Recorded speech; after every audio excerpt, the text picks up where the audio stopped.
Avui fem una cua de lluç farcida amb xampinyons, ceba i tomàquet sec.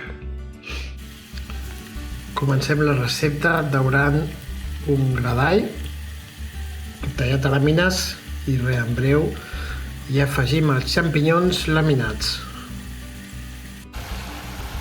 Incorporem els xampinyons i els tenim aquí a la paella fins que perdin tota la seva aigua.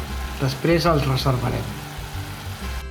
Ja tenim tot el farcit junt, ara el remenarem bé i el posarem a dins del lluç, que el tenim ja obert, ens l'han obert de la peixateria, que no es trenqui.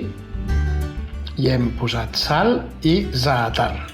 Això del za'atar és opcional. Poseu-hi el que us agradi més per aromatitzar-ho una miqueta. Ja hem posat el farcit amb un dels lloms del lluç.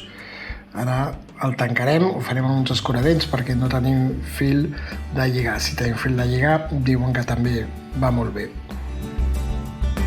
I ja ho tenim a punt.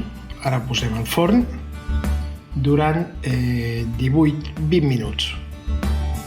I aquí tenim el lluç, recent sortit del forn, 20 minuts a 185 graus.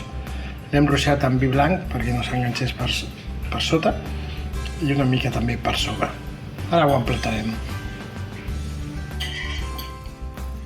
I aquí tenim aquest lluç farcit amb xampinyons, ceba i tomàquet sec.